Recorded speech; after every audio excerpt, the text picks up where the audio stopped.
Now we're getting ready to go into copyright.gov, and I'm going to walk you step by step how I applied for my AI music video copyright. There are two files that we're going to upload, the actual MP4 of the video, and we're going to upload the description of audiovisual authorship. Now, if you want to know what that is, go to part 1 of this series where I walk you through step by step why that is so important to maintaining the human authorship in your copyright claim. So let's go to copyright.gov and fill out this application. So we're going to go to copyright.gov, and then you'll go to registration, register your work. Then you'll skip down here to log into the electronic copyright office. You're going to click OK. So you just click OK again, and then you're going to sign in. If you don't have an account, stop the video, create an account, and then come back. Okay, once you're logged in, you're going to go here to register a work standard application. And then you're just going to say start the registration. You can read this at your leisure. This is for exceptions, so you can understand what the standard application encompasses. And you're going to go over to type of work. So you're going to add motion picture audiovisual work. You're going to click the box here, and then you're going to click continue.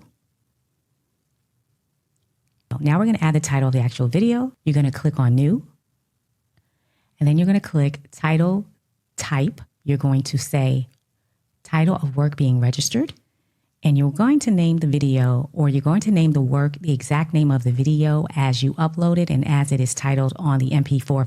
Okay, click save. So you have your title in, make sure that looks correct.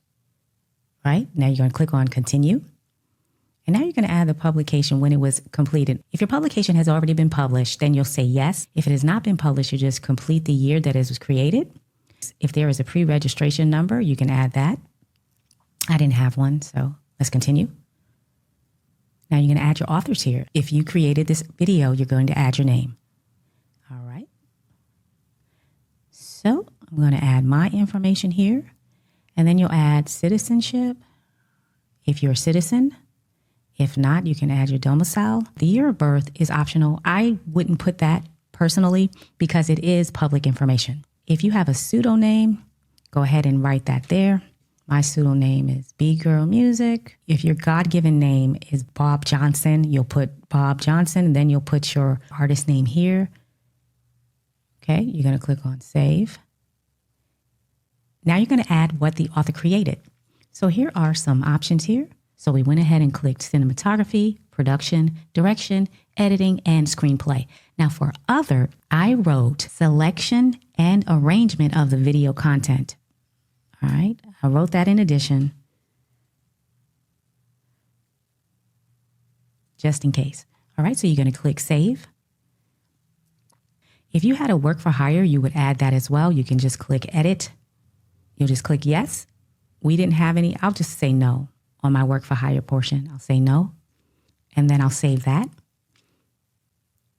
Okay, now if you had a work for hire, you should have your contracts in place so that the ownership still remains in your company's name or in your name.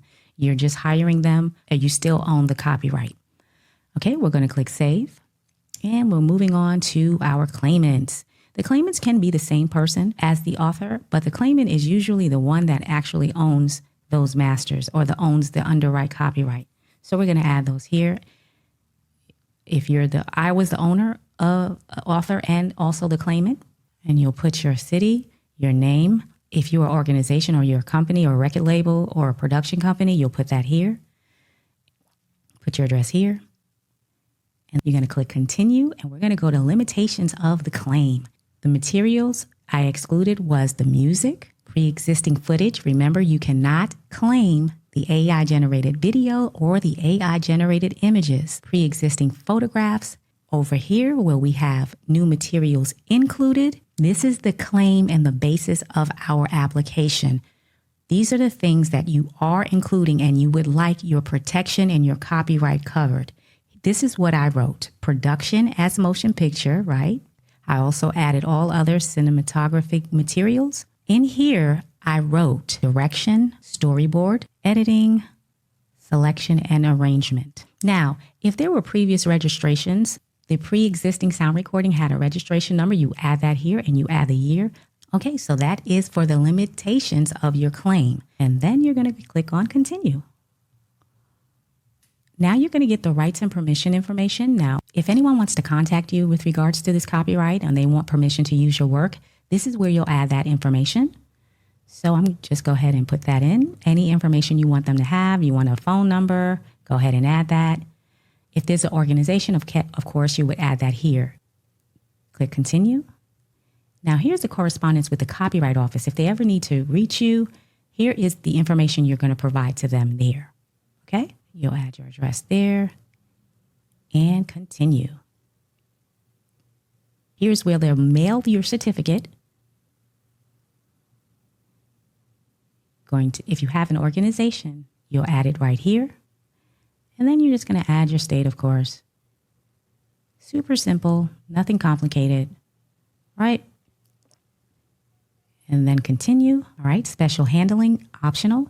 Now this is if you need your services expedited, you may need that certificate quickly. And then you're going to just certify that you are the author, the copyright claimant, or owner of the exclusive rights. You're going to click that there. And then you're going to write your name. These are the notes that you would like to add in addition to your application. I didn't have any notes. I tried to keep the application super simple. And then you're going to review your submission. So once you completed that portion, you're just going to add to cart. Really quick, if you do these often, the save to template is really a game changer because it pre-populates all of your information so that you are able to bypass a lot of the information because it already is there. So if you want to add anything as a template, that's always a good idea as well. All right, so we're at the add to cart. It'll give you the total here, and you're just going to check out. And they'll ask you how you're going to pay. I paid by credit card. You can do direct deposit as well. And you're just going to click OK. So you click OK, and then it'll send you to your payment, how you want to make your payment. Click continue, and everything else here should be self-explanatory. Once you've completed your application and you've made your payment, you are not done at this point. Next, you're going to upload your completed files. In my case, I uploaded my AI music video as a MP4 file, and I also uploaded the description of audiovisual authorship as a PDF. Personally, I believe that additional documentation was one of the factors that helped strengthen my application and contributed to the approval of my copyright, AI music video copyright. Now, in my previous video, How to Copyright an AI Music Video, I walked through this description of audiovisual authorship in detail so you can customize it to your own AI music video copyright application. I also made it available as a free download. Along with that, you'll also get my complete AI music video treatment, which is part of our copyright protection kit. The copyright protection kit also includes split sheets, ISRC code trackers, audio disclaimers, and several other helpful resources to help you organize and protect your music projects. And I'll leave a link in the free copyright protection kit in the description below. Now you're going to get to the upload screen here, and you're going to click on Select Files to Upload. Once you've uploaded, you have to click this blue button here, Start Upload, and it'll start uploading. Once all your files have been completely uploaded, you have to click this green button that says, click here to complete your submission after uploading all files. This is when you know you're complete. It's going to say, claim submission complete. No further action required. That's when you have completed the application. All right. That's the full process of how to copyright an AI music video. Now, if this was helpful for you and you was able to copyright your AI music video, comment below. We'd love to hear from you. My name is B-Girl Music. I'll see you next time.